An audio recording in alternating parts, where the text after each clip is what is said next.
Um, okay. So Scott decided it was my turn to give my testimony, and I realized in 3.5 years of this church, I don't think I've actually given everything. And people have talked to me have probably gotten bits and pieces here and there, but not everything. So I was sitting here really thinking about it and what I wanted to talk about, and I figured everything started at birth. So I was born in Tallahassee, Florida, and not Ohio yet. But I was born in Tallahassee, Florida, and I lived there until I was 3, and that's where a lot of my mom's family was. And so we lived there until I was 3 years old in an old trailer, and then we moved to Oklahoma. That's where my dad's family was from. And I lived there until I was 10.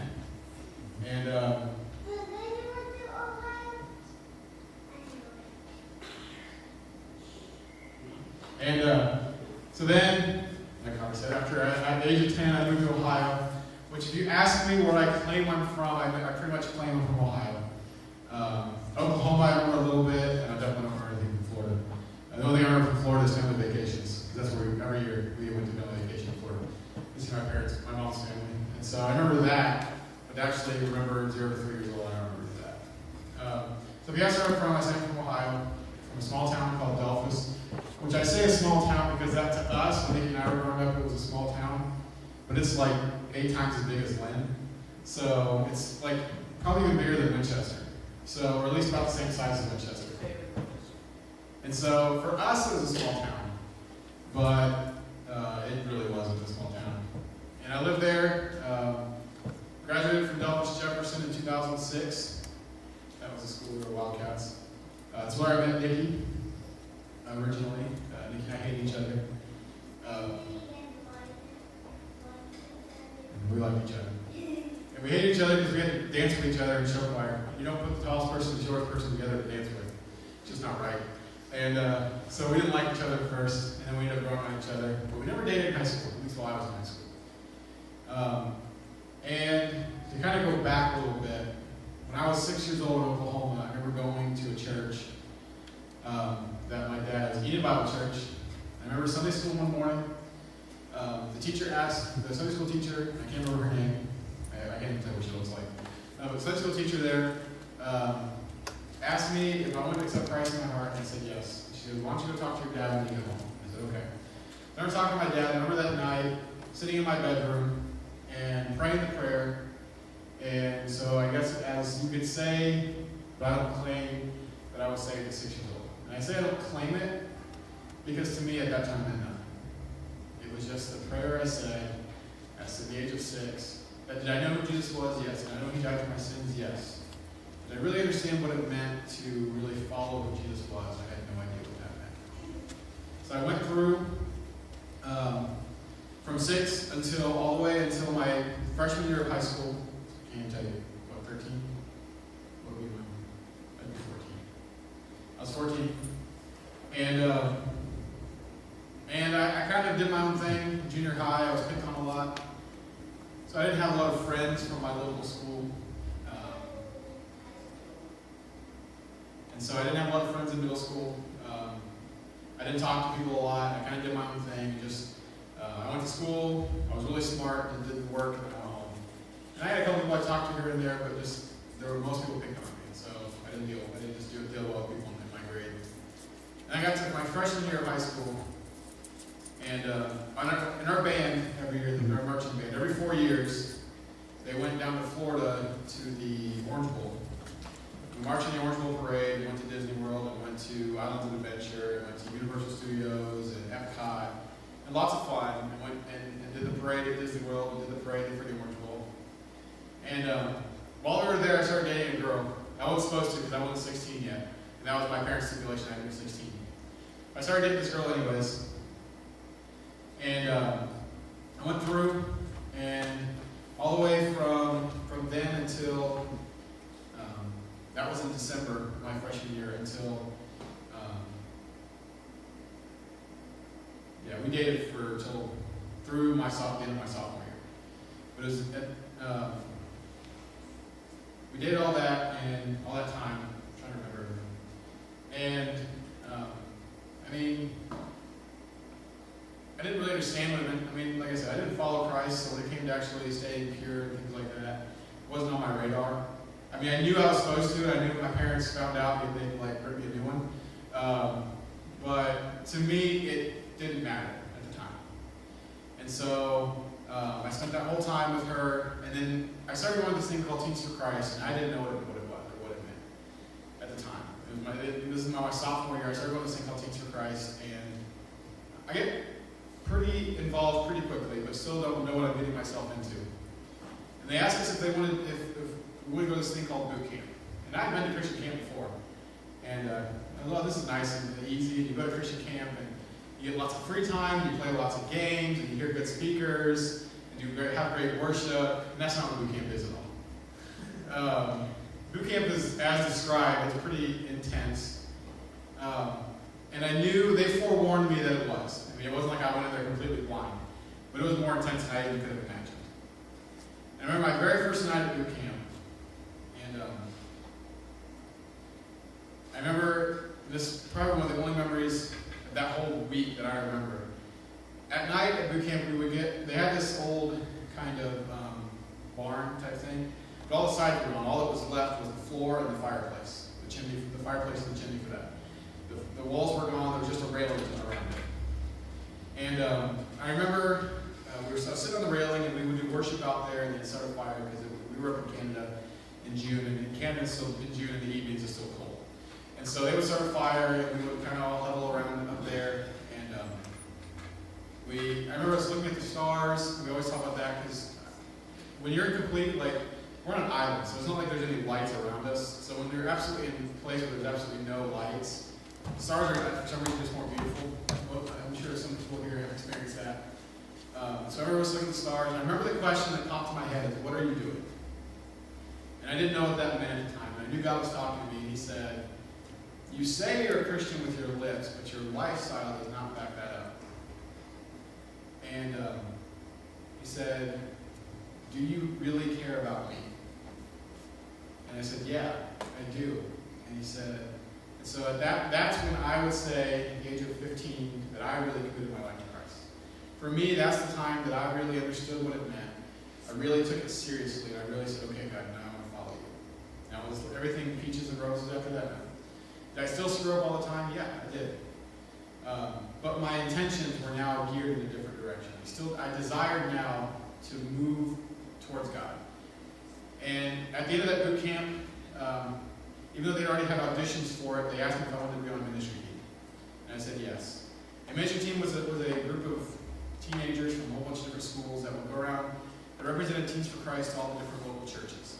And 2 Sundays a month, we would go to a church, and we'd have some skits and some music, and then Buck, the executive director of Teens for Christ, would get up and speak. And we were, in a sense, the way we were always told, and the way it was described is for that Sunday, we basically came and took over, usually came over and took over church's service that Sunday. And the way it was described to us, and the accountability we were held to, was that for that Sunday, we were the ministers of the church. And so we were held to the same standard that any minister was held to. We were expected to be in our Bible. We were expected to be living a life that was honoring God, to avoid any even hints of evil in our life, that we wouldn't let any of that get in the way. And did we fail? Yes, all the time. And we were always giving back and not actually participating, not minister from the front. We were still a part of the team. And I spent 3 years on this ministry team. 2 years. 2 years on the ministry team, my junior year and my senior year. And probably one of the most spiritually formative parts of my life. Because you're held to a higher standard, and because more was expected of us, you start acting a little differently. You get in a culture and a position where you know that this is the standard, and the standard is God's standard, and anything underneath that isn't meeting God's standard. Now you start striving for a little more in life. And that's what I strove for. Now my senior year, I failed a lot. Girls are not good in my life until I met Nikki, but I ended up dating another girl, and ended up making that girl more important than almost anything else in my life at the time. More important than my parents, more important than my friends, more important than my duties to God, my duties to the ministry team, to Teens for important than anything in my life. I thought this girl was the end all. She was going to be the girl I was going to marry, that this was it. There was no other person in my life but this girl. And I treated her that way for a year and a half. All the way to even after I graduated. She was my everything in my life. I was a jerk to Nikki during that time.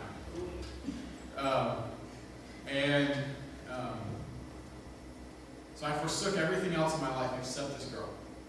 And she became the idol of my life. She became the only thing that mattered. I did what she wanted me to do. And I followed her. I had planned to go to college, or she was going to go to college. There was one of those pictures in there where I'm actually, or it may not be in there, but I know it's on my Facebook because I was looking through some of my pictures. I'm wearing a University of Pittsburgh sweatshirt. She had gone to college, brought me back the sweatshirt, and I was going to go, after I graduated my senior year, to the University of Pittsburgh and follow a girl. And I didn't care what anyone else said about it. My parents did everything they could to convince me, my friends. Buck did, Kristen did, and I know I haven't really talked Buck during those 2 years. And I'm not proud to say this, that I kind of forsook my father spiritually. But Buck became my spiritual father. He became the person that I looked to for spiritual advice and everything. I valued his advice more than anything else in my life, other than this girl at the time. But, I mean, he was one of the most important things in my life when it came to someone that I trusted for advice. I look back now, and I'm not happy. I don't say that with, I respect him still to this day. But I don't say that pridefully, saying that, because I've ended up forsaking my dad in a lot of ways during that time. And I'm not proud of that part of my life. But I didn't listen to him, I didn't listen to what anyone said. This is what I was going to do. And come March of my senior year, everything's laid out, all the plans are made, and God says, I don't want you to do that. He says, I want you to go do this thing called the Answer the Call internship with Teens for Christ. And I said, I don't want to do that, God. I want to go to Pittsburgh. Because that's where the girl that I'm dating is going. And on top of doing the Answer the Call internship, to do the internship, you make a commitment to be single for a whole year. So obviously I can't be with the girl that I'm going to be with if I'm going to go do this over here. And for about a couple of weeks, he got back and forth, and that one I finally said, okay, God, I'll do it. I said, that's what you want, I'll go. So I changed all my plans, and I fill out this application, and I go, I make plans at the end of May. That was the interview period and everything like that, because you actually interview to do it. And and everything's set, and then it gets to about 2 weeks before I'm supposed to start this internship. And I can tell you exactly, I'm not going to say I don't know exactly where it's coming from. I've told you this lots of different times. I haven't talked about it a lot lately, though. During my whole summer, for some weird reason, the friends I chose to hang out with were friends that a lot of them did not follow God. Some of them were into Wicca. A lot of them, they were really bad influences. And it was really weird, because these are the people that a couple years ago I would have never doubted their Christian walk. And we were friends on ministry team my first year, a lot of these people were. And then, so I started hanging out with them that summer. And 2 weeks before I was supposed to go start this internship, it's supposed to be a minister to God for a whole year and learn from him and spend time with him. I basically go to my parents one Sunday evening and say, I don't believe God exists anymore. I say, I don't believe God exists. I do believe there is something out there, and I'm going to not do the internship. I'm going to move out of the house, go get an apartment, and go get a job, spend the whole year researching a whole bunch of religions, and this is exactly what I remember exactly what I remember this. I'm going to find the one that fits me. That's what I told my parents. And the only thing I can say, exactly 1 week's time, one of my closer friends, we went out to a park, and we were sitting on a swing, and I told her all this, and she even did everything she could to convince me not to. But this was stuck in my head, this is what I was going to do. And I don't know what happened in 1 week's time. All I can say is that God changed everything. And in 1 week's time, I remember waking up the next Sunday morning, knowing for sure, and it wasn't like there was some huge revelation this week. I just knew from that point on that God was real, that He was the God of the Bible, and that He was the one that died for my sins, and He's the one that saved me. And after that point, I had no doubts. And I don't